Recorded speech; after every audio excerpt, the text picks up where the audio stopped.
All right. So, ready to talk about Netflix again? All right, well, lay it on me. Give me the breakdown on this one because Cody didn't have any, wasn't able to give her strong opinions, so I'm gonna just drop the hammer for. So Netflix co-CEO and Chief Content Officer Ted Sarandos kind of dropped some bombs that theaters weren't really hoping to hear during like one of those earning calls that they were having just after making the announcement that Glass Onion is being released to 600 locations. He kind of ended up doubling back on the Netflix streaming component thing, where he had some comments such as, "We are in the business of entertaining our members with Netflix movies on Netflix, so that's where we focus all of our energy and most of our spend." On top of that, he also said, "There are all kinds of debates all the time, back and forth, but there is no question internally that we make our movies for our members, and we really want them to watch them on Netflix. And of course, with 1 week of release in theaters, most people will see them on Netflix, just like they see all movies. Most people watch most movies at home." He did sound like he was doubling back after that by saying our films are always heavily featured in festivals around the world, and for all those folks who can't get to a city where a festival who can't get to a city where a festival is, this 1 week release on 600 screens is a way of creating access to a film and building buzz. The same thing we are doing in those festivals, so I would look at this as one or as another way to build anticipation for the film and build buzz for the film ahead of its Netflix release. And NATO had a call yesterday, and they mentioned that according to those who work in Netflix and who made this deal possible, they were a little blindsided by Sarandos making these comments, especially after that deal got done.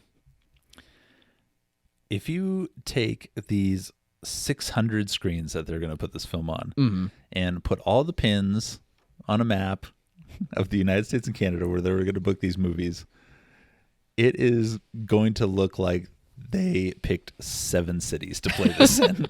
It is literally going to be, New York, Los Angeles, Chicago. I mean, there is going to be no representation in Central America, in the Mountain West, in large portions of the Southeast and Southwest. Yeah. I mean, it's literally going to be dotted on the coast and 1 or 2 major cities in the Midwest. Do you remember those like Verizon commercials where they would show like the dots of all of the 4G locations that they work within the United States, and then they would compare it to AT&T, and AT&T would have like 2 dots? Yeah, no, it's going to look like the competitor to Verizon. Yeah, that's what it's going to look like what Disney does, and then what Netflix is doing. Yeah, it's going to look like the opposite of where they show where the nuclear missile silos are, where they're all in like Montana and North Dakota and Oklahoma in the middle of the desert. It's going to be the opposite of that. Yeah, exactly. No, this is frustrating. This is obviously very frustrating that despite there being even much to us not being too confident in it, that there is a smidge of a chance that they're learning lessons and they're wanting to take chances when it comes to theatrical releases. But instead for him to double down and still kind of like squish those hopes is degrading isn't the right word, but it's just upsetting, I guess, is what the word I'll use. The original Knives Out was a moderate to wide release. There is not one theater in the United States that did not want to play it and that then didn't play it off the national release day. If they weren't accepted with it, they played it later. And it did well. And the only reason Netflix was able or willing to pay this much money for it was because of the money that it made in theaters. Yeah, exactly. This movie, these characters, this writer, this director, they all work on a theatrical screen. Yep. You know what we should do? We should let it out for a week. I cannot wait. I hope people come out and support the shit out of this movie. Yeah. I hope it Absolutely. opens to $70, $80 million, and Netflix then has to pull it from all these locations after 7 days, and then it appears on Netflix, and you don't see any bump in subscriptions because people that have Netflix have it. Yeah. People that don't. What's going to change? They're people already that paying. don't. And if they do, they'll get it for a day, a month, and then they'll move on. Yeah. Or at the very least, they'll take your new advertising tier. Is that what you call it? I don't know. Oh, God. They'll take that new ad tier and they'll pay it for cheap, and then they'll probably go away. I doubt that anyone who has a streaming service really wants ads. No. This is such an old-fashioned way of thinking with this. With something like streaming, which is like the new wave, you know? Yeah. It's very odd. I'm glad that you brought up about like the success that Knives Out had from its theatrical release, because when he's talking about how their view is to get hype for movies by placing them in festivals, that's not for, I don't think, a wide audience. What wide audiences get excited about is seeing and hearing a movie in theaters is doing really well and people should go check it out on a wide release.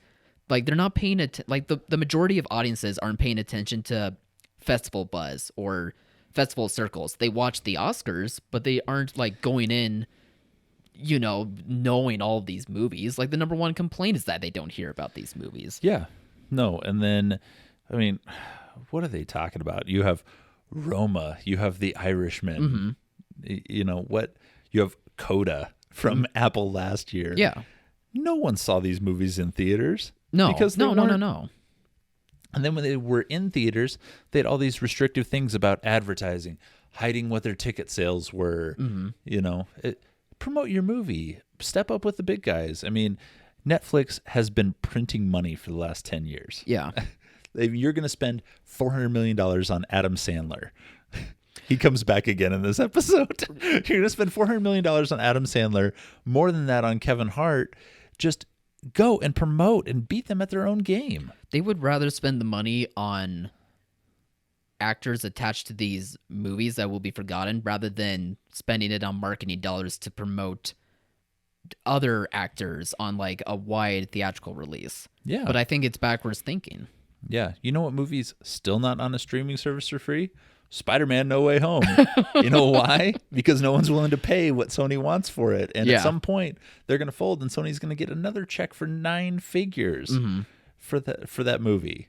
I mean, that's how this works. Yeah. I mean, we just say it again and again and again. The theatrical experience legitimizes these films and makes them more valuable. That's why Netflix paid $100 million for this franchise. And Mr. CEO, you can take your Ted and shove it up your Sarandos. Ooh. That was Cody. That was Cody talking, not me. I thought so. All of a sudden he went, "Ugh." Yeah, morphed into someone else. Morphed into Cody for a second there. It sucks. It sucks. It sucks. I want to trumpet them because they are content creators in this new age. Like, I want to support them, but then they do stupid Sarandos like this. Yeah. Is how I'm going to say it. That's a good way to say it. And I think we'll cap it off at that because you've heard us complain about Netflix many, many times. So these thoughts aren't surprising, but we just need an event, guys. And you're going to listen and deal with it.